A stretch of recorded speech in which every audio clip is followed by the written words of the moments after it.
Salut les acharnés, c'est Papa Overclock, on se retrouve pour cette nouvelle session hardcore de Aska, dans laquelle on aura donc boosté toutes les populations d'ennemis, dont les ours, je le rappelle, et il y en a un à côté du village. La dernière session, on avait pu fabriquer notre feu de camp amélioré, un atelier qui me permettra de faire des outils un peu plus évolués, et on avait donc l'espace de cueillette de pierre et de bois. Je vais commencer en fabriquant un traîneau, qui me permettra donc de ramener les ressources un petit peu plus rapidement quand j'en aurai besoin. Et je vais également continuer à aplanir le terrain autour de mon village, afin de continuer à gagner de l'espace, mais surtout en fait pour réussir à créer des falaises, un petit peu comme j'ai réussi à faire là sur le côté. Et ça me permettra d'avoir une sorte de protection naturelle et, qui m'évitera en fait de placer 50 murs tout autour du village.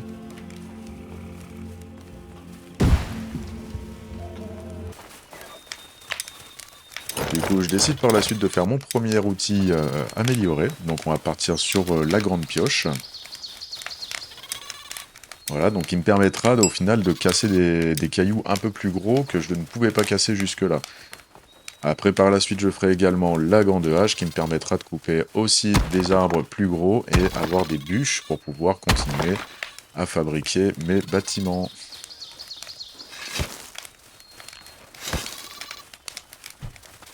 Donc je me permets de couper un petit peu les sessions de farm, hein, vous vous doutez bien, elles sont très longues au début, j'ai pas encore beaucoup de paysans qui sont là pour m'aider.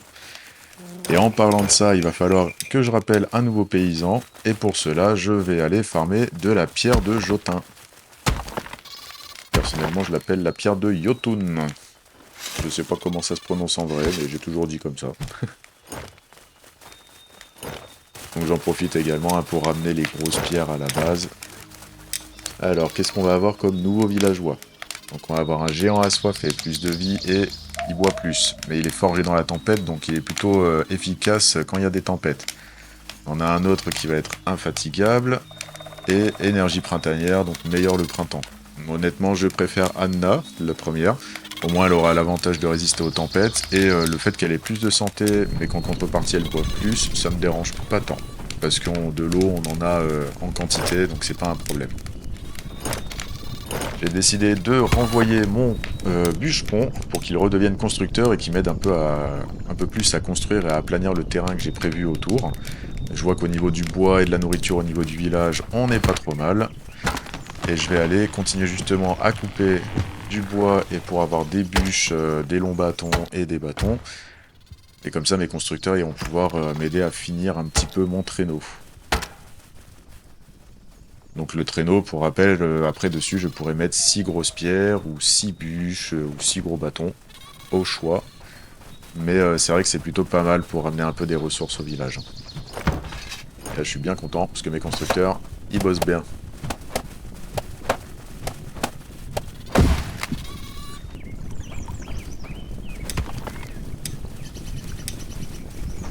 Là, j'ai estimé que j'avais encore assez de nourriture. J'enlève mon deuxième constructeur de la cueillette, pour qu'il puisse m'aider un petit peu pour aplanir tout le terrain qu'il y a autour.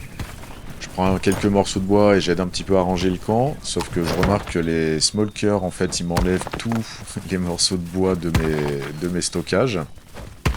Et les smokers, c'est vraiment un gros problème, hein. Je m'en rends compte un petit peu plus tard, et je vais devoir prendre un peu des mesures. Donc là, je me permets de vous faire un petit panorama du village. Donc on a le constructeur là-bas qui est en train d'aplanir le terrain, nos 3 petites maisons, l'atelier au centre et les 3 espaces de stockage. Et là vous voyez qu'au loin on a les smokers qui sont en train de foutre le bordel dans mon stockage. Et je peux vous dire que ça met un petit peu la patience à l'épreuve quand on essaye de ranger régulièrement et que eux ils sont là, ils nous foutent tout en l'air et quand vous leur courez après avec une batte parce que vous en pouvez plus, et bah ils courent plus vite que vous avec leur petite TN. Et voilà, ça pose problème quoi. Vous voyez, impossible de les avoir, sauf s'ils étaient buggés et bloqués par le terrain. Et à chaque fois que je pars, ils reviennent. Donc là, je décide de mettre un petit peu ça de côté pour le moment. Je continue un petit peu à ranger à chaque fois parce que bon, personnellement, j'aime bien que ce soit propre. Et là, vous voyez qu'ils commencent à attaquer mes réserves de nourriture. Donc pareil, ils mettent mes baies par terre et après, ils les mangent. Donc ouais, les smokers, premier gros problème. Je pensais que ça serait les hordes d'ennemis, la lune rouge, des zombies, mais non, non, non, c'est les rats qui me posent le plus de problèmes. Donc au final, je décide de faire des palissades tout autour de la base. Alors pour l'instant, je le fais pas tout autour parce que ça coûte quand même cher de faire des palissades, il faut que je les fasse au fur et à mesure, donc j'essaie de les placer un peu stratégiquement, que ça soit autour de la cabane de bûcheron ou autour du feu de camp.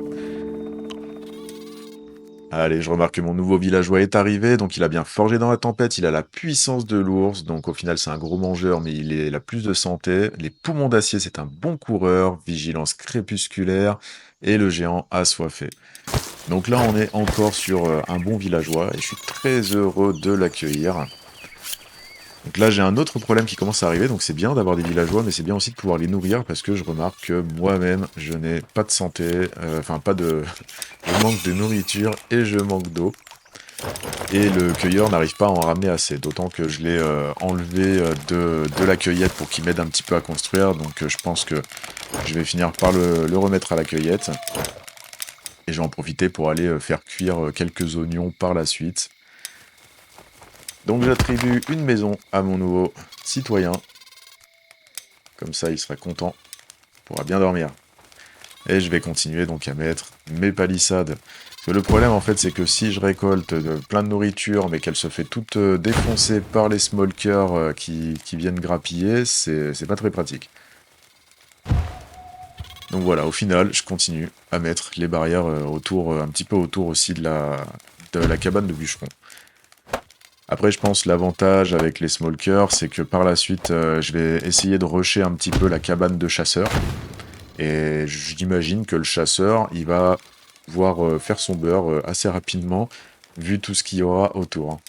Et avec un peu de chance, il va nous diminuer un peu cette population, parce que sinon, pour chaque extension de village, il faudra toujours que je fasse des petites palissades pour les empêcher de passer, sinon ce sera le bazar. Là, vous voyez, j'ai quand même fait un joli arc de cercle. Mais bon, ça va être mignon. Ça empêche pas les ours de passer, malheureusement. Allez, on met un petit peu de bois dans le feu. Et je vais me motiver à faire cuire les oignons. Donc là, le début de partie, c'est relativement long parce qu'en fait, il faut que je recrute un max de citoyens rapidement. Et en même temps que je protège mon village. Parce que là, si j'ai des citoyens mais qu'on meurt de faim parce que les smokers, ils mangent tout, ça va vite poser problème, quoi.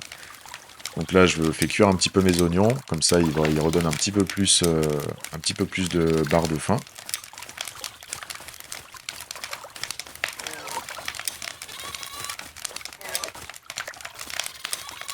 Et on remet donc quelqu'un à la cueillette. Comme ça, au petit matin, là, il va aller nous chercher quelques champignons et des baies. Ça nous fera du bien. Sachant que maintenant j'ai 3 paysans, donc au final j'en laisse 2 en constructeur pour m'aider et un qui va essayer de choper un petit peu de la bouffe à droite à gauche, quoi. Là j'essaye pendant la nuit de continuer un petit peu tout seul les palissades, mais bon vous voyez que quand il y a pas mal de palissades à faire, c'est quand même beaucoup de boulot. C'est pour ça que je vous fais des petits cuts, voilà, pour pas que vous vous ennuyiez, parce que là sinon ça va être long. Mais plus on avancera, moins il y aura de cuts, au final, parce que là pour l'instant, c'est juste de la construction, mais après, quand je vais commencer à avoir plus de villageois, ça va être mieux. Donc là, je suis bien content, les premières barrières marchent correctement. J'ai mon premier smoker qui a été bloqué par la barrière alors qu'il essayait de se barrer comme un petit voleur. Et j'ai enfin pu le défoncer. Je me fais un plaisir de le dépecer. Et d'une pierre deux coups, ça me donnera en plus un petit peu de viande que je vais pouvoir faire cuire pour me nourrir, je pense, moi-même. Voilà, la viande pour moi, les baies pour le peuple. Elle est pas folle la guêpe, hein.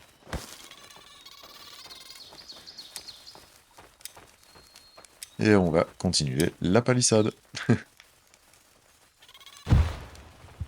Non, c'est ouf. En vrai, c'est la première partie où je me retrouve à devoir faire une palissade tout autour du village. Avant, j'avais pas autant de problèmes avec les smokers. D'ailleurs, je me demandais même s'ils étaient pas un peu buggés, parce que je pensais qu'ils étaient censés nous voler des ressources, des choses comme ça, mais j'avais jamais de problème.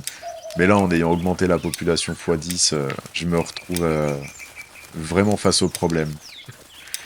Donc là, j'ai mon cueilleur qui m'a informé qu'il n'avait plus de ressources à récolter dans le coin.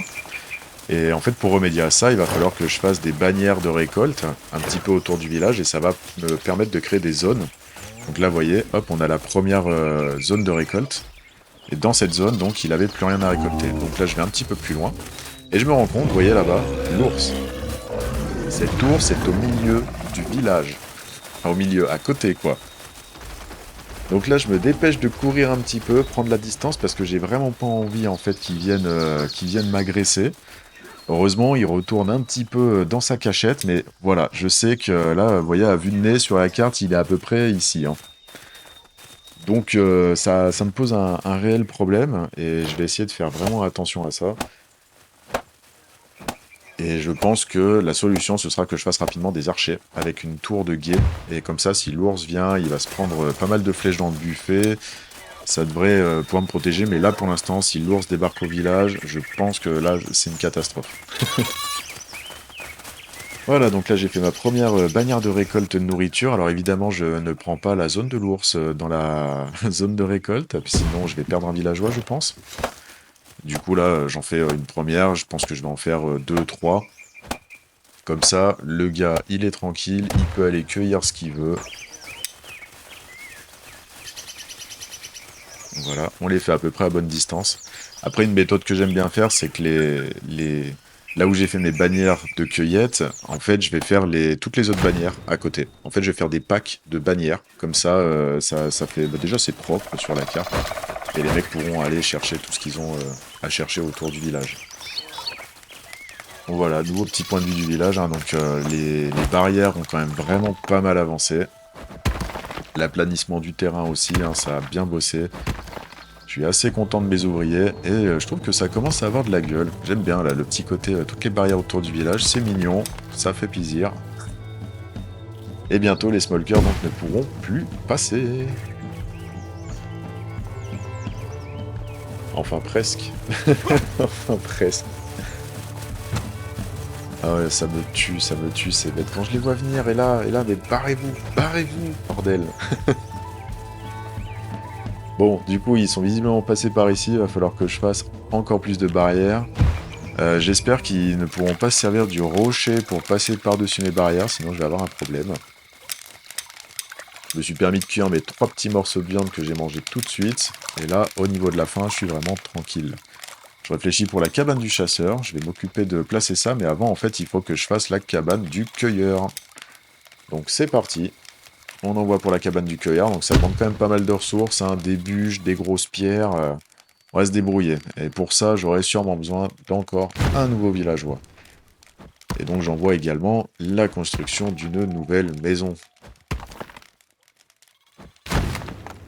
Voilà, c'est parti. Donc voilà, les 2 nouveaux objectifs. Et je vais pouvoir me servir de mon petit traîneau pour essayer d'aller chercher un petit peu de... bah surtout les grosses pierres en fait. Parce que le bois c'est autour. Je coupe un arbre, les gars ils s'occupent de récupérer le bois, c'est assez rapide. Par contre les pierres, j'ai personne qui le fait pour moi. Et en général, vu qu'on commence à s'éloigner un petit peu du village, ils mettent du temps à aller les récupérer. Et ça peut être un petit peu plus long, donc je préfère leur filer un coup de main là-dessus. Allez, au petit matin, je me refais une nouvelle grande hache parce que j'ai pété l'ancienne, à couper trop de bois autour. Et alors surtout, je me suis rendu compte qu'il fallait que je fasse une porte dans mes clôtures. Parce que sinon, mes paysans, en fait, ils font tout le tour pour sortir. Enfin, mes paysans, mes citoyens.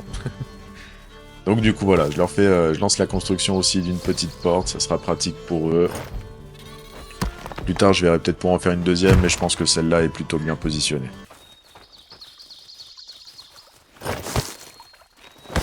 Toujours s'hydrater.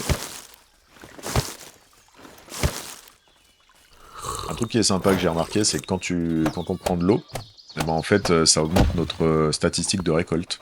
Donc au final, à chaque fois que je récupère de l'eau, enfin que je récolte de l'eau, au final, eh ben, j'ai de l'eau. Donc là, je vois que mes bannières de nourriture, elles ont plutôt bien marché, hein. On a des baies, des carottes, de l'ail.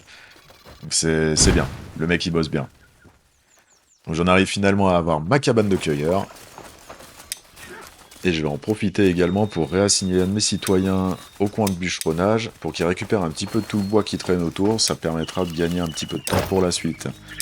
On va recruter notre prochain citoyen. On va avoir Frey qui est un expert en hydratation, donc il économise l'eau, c'est vraiment pas utile. Et une fleur délicate, donc du coup il augmente considérablement les rendements agricoles et la production de fleurs. Donc les rendements agricoles ça m'intéresse pour avoir un fermier pour plus tard. Et ensuite on a Rania qui va être pêcheur d'été, donc très efficace l'été pour la pêche, et un marcheur des neiges, il court mieux dans la neige l'hiver. Là je pense que mon choix se porterait plutôt sur Frey pour son côté fermier. Donc pour la suite, quand je ferai une ferme, ça sera assez utile, ouais. Il sera efficace. On va lancer la construction de la cabane de chasseur, maintenant qu'on a réussi à faire la cabane du cueilleur. Et là, on pourra, je pense, assurer un petit peu notre pérennité en nourriture, en ayant un bon chasseur sur place. Donc là, la cabane, elle se fait en 3 parties. Je vais continuer à utiliser mon chariot pour la construire un petit peu plus rapidement. Alors ça va prendre un petit peu de temps, hein. Mais une fois qu'on l'aura, ça va être pas mal. Et c'est pour ça que j'ai mon prochain villageois aussi qui arrive, parce que lui, ça peut être... alors je sais pas, je pense que je dois avoir un autre gars qui peut être bien bon chasseur. Bah, d'ailleurs, je l'avais appelé chasseur, normalement. Le nouveau villageois, il a quoi? La vigilance crépusculaire. Ok, c'est pour de la pêche. Résolution inébranlable, c'est bien. Sauvageon a un don pour la chasse, et bah voilà. Et un expert en hydratation. Bon bah voyez, au final, je pensais que ça allait être un fermier. En fait, ce gars-là, c'est un chasseur. On va lui attribuer une petite maison, la casa, pour qu'il puisse se reposer, avoir du moral. Et on va le renommer chasseur. Alors ça, c'est une petite technique que j'utilise en fait, parce qu'au bout d'un moment, pour checker les villageois, ça commence à être galère. Donc le villageois, je l'appelle par ce en quoi il est le meilleur. Voilà. Comme ça, il y en a un, c'est archer, parce que c'est un archer à la retraite. Je sais que dès que j'aurai la caserne d'archer, ça va être son taf. Et donc là, pour lui, ça sera la chasse. Et donc après voilà, chacun a ses petites statistiques, hein. Vous pouvez voir que la construction, cueillette, en fait on a un certain nombre d'étoiles qui montrent à quelle vitesse en fait ils vont gagner de l'expérience dans leur spécialisation. Allez, on arrive à la fin de la cabane de cueillette, il m'aura fallu toute la nuit pour rassembler l'ensemble des matériaux. Et on va enfin pouvoir assigner notre chasseur qui s'appelle chasseur. Il va également falloir que je m'occupe d'un deuxième point, c'est assigner un citoyen à l'atelier. Donc parce que le chasseur, il va avoir besoin de l'arc et des flèches, et je vais le mettre en construction directement par mon citoyen. Donc automatiquement, il se chargera de faire les différents crafts, également des haches, des pioches, tout ce qu'il y a, et quand j'en aurai besoin, je pourrai les récupérer. Donc là par la suite, j'ai décidé d'aller attaquer une tanière de wolfards, donc les loups, pour récupérer de la viande pour mon village. Donc il y en a une que j'avais repérée sur la carte, mais pendant que j'étais en exploration, je me rends compte qu'il y en avait une un petit peu plus proche de chez moi, et je décide d'aller y jeter un coup d'œil. Donc par habitude, j'avais 3 wolfards quand j'allais sur une tanière, et là, comme j'ai mis toutes les populations au maximum, il me semble en avoir compté 6. J'ai envie de dire 5 ou 6. 5 sûrs, et 6 il me semble. Donc là, je me permets de vous laisser un petit peu ce combat épique, parce que là, pour le coup, j'en ai buté un, et là, je me retrouve avec les 3 qui sont sur mon cul. Donc là, j'essaie toujours de faire un petit peu la méthode, si les deux qui sont à côté, je les tape les deux en même temps. L'idée, c'est de réussir normalement à leur baisser la barre d'endurance, donc la barre jaune, pour qu'ils soient étourdis et que je puisse les finir. Donc là, pendant que je m'attaque à 2 wolfards, je sais pas si vous avez remarqué, au final, ils sont 4. Ça commence à être un peu compliqué d'esquiver, d'autant qu'au-dessus de ma barre de vie, vous voyez que j'ai un indicateur qui indique mon saignement. Et le saignement, bah, clairement, c'est comme le poison, hein, ma vie descend petit à petit et on peut en mourir par la suite. Sachant que pour rappel, si jamais je meurs, j'ai 2 solutions. Réapparaître en perdant une partie de mes statistiques, durement acquises, ou sacrifier un de mes villageois en faisant rentrer mon esprit en lui, et donc je perds un villageois. Honnêtement, j'ai pas vraiment envie de l'une ou de l'autre de ces solutions. Donc là, je commence à être un peu mal, hein. Je suis un peu mal, il me reste 2 loups. Et en fait, il m'en reste un peu plus que 2. Mais bon. Là, ça fait déjà, 3, 4 loups qui sont à terre. Enfin, déjà 3 au moins qui sont à côté de moi. Donc, il y a toujours la même méthode, il faut attendre qu'il fasse sa grosse attaque. Et une fois qu'il a fini sa grosse attaque, on a un petit temps pour essayer de lui mettre 2-3 baffes dans la gueule. Et là, on est pas mal. Alors autant d'avoir autant de Wolfar, le combat est difficile, mais ça paye en viande. Là, ça paye clairement en viande. Donc voilà, j'ai attaqué le dépeçage, j'ai fini par rentrer au camp. Et au moment donc où je me préparais à cuire ma viande, et ben du coup, on a une lune de sang à nouveau qui commence. Là, c'est un petit peu l'enchaînement des galères, alors sachant qu'en plus je viens de revenir, donc si vous regardez ma barre de santé, elle est vraiment très basse encore. Donc je décide de manger un petit peu d'ail et d'oignon. Donc ce qui est bien, c'est que non seulement ça me nourrit un peu, mais en plus ça me donne un petit boost de régène de santé. Ce qui me permet de récupérer un tout petit peu. Donc là, j'aperçois les spectres qui sont en train de marcher au loin. Alors, eux, ils appellent ça des spectres, hein. Moi, je trouve que ça ressemble plutôt à des zombies, mais bon. Mais ça va, c'est pas trop difficile encore, parce qu'ils auraient envoyé un boss, ou voilà, ça aurait été vraiment une grosse galère. Mais là, on reste sur des ennemis assez basiques pour l'instant. Sachant que les lunes de sang, et surtout l'invasion, la difficulté est par rapport à la construction, enfin à l'évolution du village. Et au système de défense. Donc, plus il y a de défense, plus les vagues seront difficiles. Et comme là, au final, j'ai pas énormément de défense, ça passe. Donc voilà, en faisant bien attention. D'autant que comme j'ai un gros gourdin, j'ai l'avantage de faire un petit peu, de baisser l'endurance plus rapidement de mes adversaires. Et donc de les étourdir plus rapidement. La lune de sang est enfin passée. Je pense que je peux profiter un petit peu de mon répit. Et je vais pouvoir attaquer aussi à faire cuire cette bonne viande. Donc là, vous voyez, j'ai quand même un sacré paquet de viande. Ça se met par stack de 5 dans mon inventaire. Donc là, je dois avoir au moins 30 de viande. Donc je vais pouvoir non seulement manger moi-même, mais aussi faire manger tout mon village. Et franchement, c'est hyper satisfaisant. Aller faire une tanière de Wolfar, récolter la viande et nourrir tout le village, c'est super satisfaisant. Alors vous voyez que les barrières fonctionnent super bien, je décide même de foncer sur le tas de smokers pour tenter un peu le coup. Et quand ils sont low en life, ils courent moins vite et ils peuvent pas se barrer. Les autres, je les laisse partir, je suis déjà content, j'en ai eu 2, c'est satisfaisant. Et donc j'attaque encore la construction d'une nouvelle maison, parce qu'il va me falloir à nouveau un nouveau citoyen. Là pour moi ça va être mon objectif, hein. Je veux recruter un maximum de citoyens. Parce que plus il y a de monde, moins on fait de choses. Et plus on peut automatiser la suite. Là je pense que prochainement un de mes objectifs ce sera de faire un archer. Donc on a Valdemar, énergie printanière et un athlète qui court bien. L'autre c'est un athlète également, mais il a la résistance au froid. Et ça m'intéresse plus que tout. Parce que pour survivre l'hiver, avoir un paysan qui survit au froid, c'est bien. Je jette un petit coup d'œil aux ressources de mon village.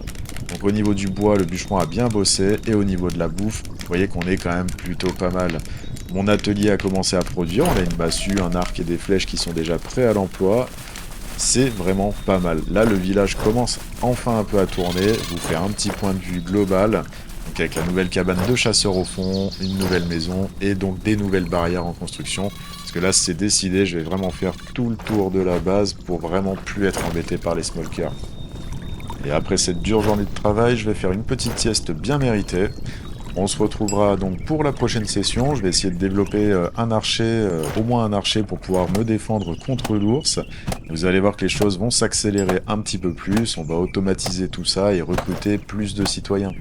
Allez, ça m'a fait plaisir. Je vous souhaite une bonne journée les acharnés et je vous dis à la prochaine.